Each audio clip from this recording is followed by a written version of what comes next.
ബീഹാറിൽ ഗംഭീര വിജയമാണ് NDA സ്വന്തമാക്കിയത്.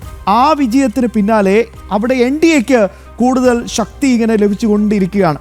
ലാലുവിൻ്റെ മകൾ പാർട്ടിയിൽ നിന്നും ഒപ്പം തന്നെ കുടുംബത്തിൽ നിന്നും പുറത്തു പോയത് പ്രിയപ്പെട്ട പ്രേക്ഷകർ അറിഞ്ഞു കാണും. രോഹിണി ആചാര്യ വളരെ ദുഃഖകരമായ ഒരു ട്വീറ്റ് അവർ എക്സ് ഹാൻഡിൽ പോസ്റ്റ് ചെയ്തുകൊണ്ടാണ് അവർ പുറത്തേക്ക് പോയത്. ലാലുവിന് തൻ്റെ കിഡ്നി വരെ അച്ഛന് ദാനം ചെയ്ത ഒരു മകൾ കൂടിയാണ്. ഒന്ന് ആലോചിച്ച് നോക്കൂ, എത്ര ഹൃദയം പൊട്ടിയ വേദനയോട് കൂടിയായിരിക്കും അവർ ആ കുടുംബത്തിൽ നിന്ന് ഇറങ്ങിയിട്ടുണ്ടാവും. എന്തായാലും മറ്റൊരു മകൻ തേജ് പ്രതാപ് യാദവ്, അദ്ദേഹം അപ്പോൾ തന്നെ ഈ സഹോദരിക്ക് പിന്തുണയുമായി രംഗത്ത് വന്നു. ഒരാളെയും ഞാൻ വെറുതെ വിടില്ല എന്ന വളരെ പ്രധാനപ്പെട്ട ഒരു സ്റ്റേറ്റ്മെൻ്റ് ആയിരുന്നു അദ്ദേഹത്തിൻ്റെ ഭാഗത്ത് വന്നത്. എന്നാലും ഇപ്പോൾ ഏറ്റവും ഒടുവിൽ ബീഹാറിൽ നിന്ന് ലഭിക്കുന്ന വാർത്തകളിൽ പ്രകാരം തേജ് പ്രതാപ് NDAയോട് അടുക്കുകയാണ്. NDAയുടെ പ്രധാനപ്പെട്ട നേതാക്കളുമായി തേജ് പ്രതാപ് കൂടിക്കാഴ്ച നടത്തിയിട്ടുണ്ട് എന്നാണ് നമുക്ക് ലഭിക്കുന്ന ഏറ്റവും പ്രധാനപ്പെട്ട വിശദാംശങ്ങൾ. ഐസൺ ജോസ് ചേരുന്നുണ്ട് വിശദാംശങ്ങൾ കൃത്യമായി തന്നെ നൽകാൻ. ഐസൺ, NDA ശക്തി പ്രാപിക്കുകയാണ്, ഒപ്പം സത്യപ്രതിജ്ഞയ്ക്ക് ഒരുക്കങ്ങളെല്ലാം പൂർത്തിയായി. ആ വിശദാംശങ്ങൾ കൂടി ഒന്ന് വളരെ വേഗം നമ്മുടെ പ്രിയപ്പെട്ട പ്രേക്ഷകരിലേക്ക് എത്തിക്കാം.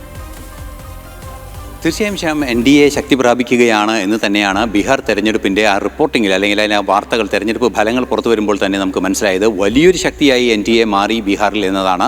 നേരത്തെ നമ്മൾ സൂചിപ്പിച്ചതുപോലെ 20ഉം 30ഉം ഒക്കെയായി സീറ്റുകൾ ചുരുങ്ങുകയും വലിയൊരു ഭൂരിപക്ഷത്തിലേക്ക് ബീഹാറിൽ NDA എത്തുകയും ചെയ്തു എന്നതൊരു യാഥാർത്ഥ്യം തന്നെയാണ്. അതിന് പല ഘടകങ്ങളുണ്ട്. അതിലേറ്റവും പ്രധാനപ്പെട്ട ഘടകം ഈ RJDയുമായി ബന്ധപ്പെട്ട ജംഗിൾ രാജാണ്.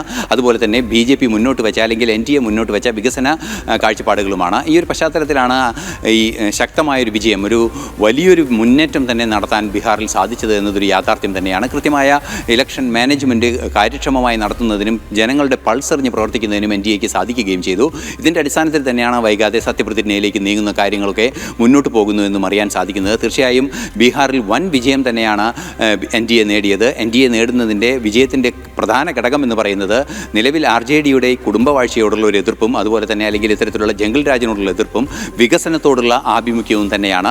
ഈ ഒരു പശ്ചാത്തലത്തിൽ തന്നെയാണ് നേരത്തെ സൂചിപ്പിച്ചതുപോലെ തേജ് പ്രതാപ് യാദവിൻ്റെ വിഷയം ഉയർന്നു വരികയും ചെയ്യുന്നത്. തേജ് പ്രതാപ് യാദവിൻ്റെ പാർട്ടി ഇപ്പോൾ NDAയിൽ ചേരുന്നതിനുള്ള നീക്കങ്ങൾ നടത്തുന്നു എന്നാണ് മനസ്സിലാക്കാൻ സാധിക്കുന്നത്. നേരത്തെ നമുക്കറിയാം, ഈ 2025 മെയ് 25-നാണ് തേജ് പ്രതാപ് യാദവിനെ ലാലു പ്രസാദ് യാദവ് തന്നെ പുറത്താക്കിയത്. അത് പാർട്ടി വിരുദ്ധവും അതുപോലെ തന്നെ കുടുംബത്തിനെതിരായ ചില നീക്കങ്ങൾ നടത്തി, അല്ലെങ്കിൽ അത്തരത്തിൽ കുടുംബത്തിന് അവമതിപ്പുണ്ടാകുന്ന നീക്കങ്ങൾ നടത്തിയെന്നൊക്കെ അദ്ദേഹത്തിന് നേരെ ആരോപണങ്ങളും ഉണ്ടായിരുന്നു. അതിൻ്റെ പശ്ചാത്തലത്തിൽ അദ്ദേഹത്തെ പുറത്താക്കുകയും ചെയ്തു. അതിന് പിന്നാലെയാണ് 2 ദിവസം മുമ്പ് ഈ സ്വാഭാവികമായും നേരത്തെ സൂചിപ്പിച്ചതുപോലെ രോഹിണി ആചാര്യയുടെ വലിയൊരു പ്രതികരണമുണ്ടായതും വൈകാരികമായൊരു പ്രതികരണമുണ്ടായതും.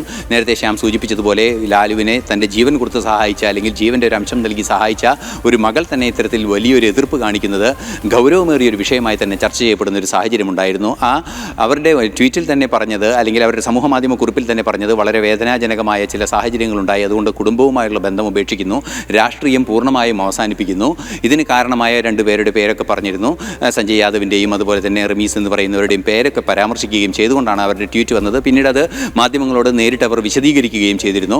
അതിലും അവരുടെ വൈകാരികമായൊരവസ്ഥയും അവർ അനുഭവിച്ച ഒരു അവഗണനയുടെയും പല വിഷയങ്ങളും അതിൽ വായിച്ചെടുക്കാനും സാധിക്കുന്നുണ്ടായിരുന്നു. ഈ ഒരു പശ്ചാത്തലത്തിൽ കൂടിയാണ് തേജ് പ്രതാപ് യാദവിൻ്റെ രാഷ്ട്രീയ പ്രവേശനത്തെ നിരീക്ഷിക്കേണ്ടത്. NDA നേതാക്കളുമായി കൂടിക്കാഴ്ച നടത്തിയെന്നും അറിയാൻ സാധിക്കുന്നുണ്ട്. NDA നേതാക്കളുമായി കൂടിക്കാഴ്ച നടത്തി NDAയിലേക്ക് പ്രവേശിക്കുക, അതായത് ഈ സത്യപ്രതിജ്ഞ ചടങ്ങിൻ്റെ വേളയിലേക്ക് മുമ്പ് തന്നെ NDAയിലേക്ക് എത്തുക എന്നൊരു ലക്ഷ്യമാണ് അദ്ദേഹത്തിനുള്ളത്, അല്ലെങ്കിൽ അത്തരം ഒരു തീരുമാനമാണ് നടക്കുന്നത് എന്നാണ് മനസ്സിലാക്കാൻ സാധിക്കുന്നത്. എന്നാൽ ഇത് സംബന്ധിച്ചൊരു സ്ഥിരീകരണമൊന്നും തന്നെ രാഷ്ട്രീയ വൃത്തങ്ങളിൽ നിന്നും നമുക്ക് ലഭ്യമായിട്ടുമില്ല.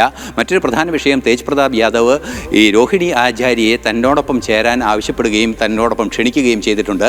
ഇതിൽ നിന്നും നമുക്ക് വായിച്ചെടുക്കാൻ സാധിക്കുന്നത്, ഈ രാഷ്ട്രീയത്തിലെ കുടുംബാധിപത്യം, കുടുംബത്തിലുണ്ടാകുന്ന പ്രശ്നങ്ങളെ രാഷ്ട്രീയത്തിലേക്ക് സന്നിവേശിപ്പിക്കുന്ന അല്ലെങ്കിൽ രാഷ്ട്രീയത്തിലേക്ക് പടരുന്ന ഒരു സാഹചര്യത്തിലേക്ക് കാര്യങ്ങൾ കൊണ്ടുപോകുന്നതും, മക്കൾ പലതട്ടിൽ കാണുന്ന പ്രശ്നങ്ങളൊക്കെ കുടുംബങ്ങളിൽ ഉണ്ടാകുമ്പോൾ അത് ഒരു രാഷ്ട്രം അത് സഹിക്കേണ്ട സാഹചര്യം, അല്ലെങ്കിൽ ഒരു സംസ്ഥാനം അത് സഹിക്കേണ്ട ഒരു സാഹചര്യത്തിലേക്ക് പോകുന്നതെല്ലാം തന്നെ ബീഹാറിലെ ജനതയെ വളരെയധികം വെറുപ്പിച്ചിട്ടുണ്ട് എന്നതൊരു യാഥാർത്ഥ്യം തന്നെയാണ്. ഈ തെരഞ്ഞെടുപ്പ് ഫലത്തിൻ്റെയും തെരഞ്ഞെടുപ്പിൽ RJDക്കേറ്റ ആഘാതത്തിൻ്റെയും പ്രധാന കാരണങ്ങളിൽ ഒന്ന് തന്നെയാണത്. ആ ഒരു സാഹചര്യം കൂടി പരിഗണിക്കുമ്പോഴാണ് ജംഗിൾ രാജിൻ്റെയും ഈ കുടുംബത്തെ പ്രശ്നങ്ങൾ തങ്ങളുടെ രാഷ്ട്രീയ ഭാവിയെ അല്ലെങ്കിൽ രാഷ്ട്രത്തിൻ്റെ ഭാവിയെ ബാധിക്കുന്ന ഒരു അധികാര ത്വരയോടെ പ്രവർത്തിക്കുന്ന ഒരു കുടുംബത്തിൻ്റെ നിയന്ത്രണത്തിലൊരു സംസ്ഥാനമാകുന്ന അവസ്ഥയിൽ നിന്നെല്ലാം ഒരു മോചനം അവിടുത്തെ ജനങ്ങൾ ആവശ്യപ്പെട്ടിരുന്നു, ആഗ്രഹിച്ചിരുന്നു. പ്രഖ്യാപിച്ചിരുന്നു അത് നൽകാൻ NDA തയ്യാറായി. അത് ആ വാഗ്ദാനം ഉറപ്പായി നൽകി.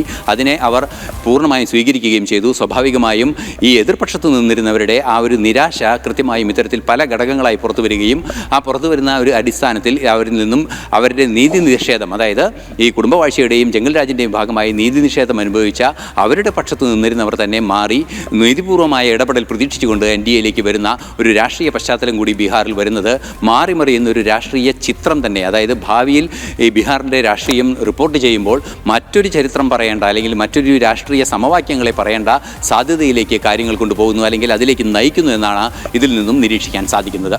യെസ്, നവംബർ 20-ാം തീയതി ആയിരിക്കും നിതീഷ് കുമാറിൻ്റെ സത്യപ്രതിജ്ഞ എന്നാണ് മനസ്സിലാക്കാൻ സാധിക്കുന്നത്. ദേശീയ മാധ്യമങ്ങൾ അത് കൃത്യമായി തന്നെ റിപ്പോർട്ട് ചെയ്യുകയും ചെയ്യുന്നു. 15 മന്ത്രിസ്ഥാനങ്ങൾ BJPക്ക്, ഘടകകക്ഷിയായ ഏറ്റവും വലിയ ഒറ്റകക്ഷിയായ BJPക്ക് ലഭിക്കുമ്പോൾ 14 മന്ത്രിസ്ഥാനങ്ങളായിരിക്കും JDU പാർട്ടിക്ക് ലഭിക്കുക, മുഖ്യമന്ത്രി ഉൾപ്പെടെ. ഒപ്പം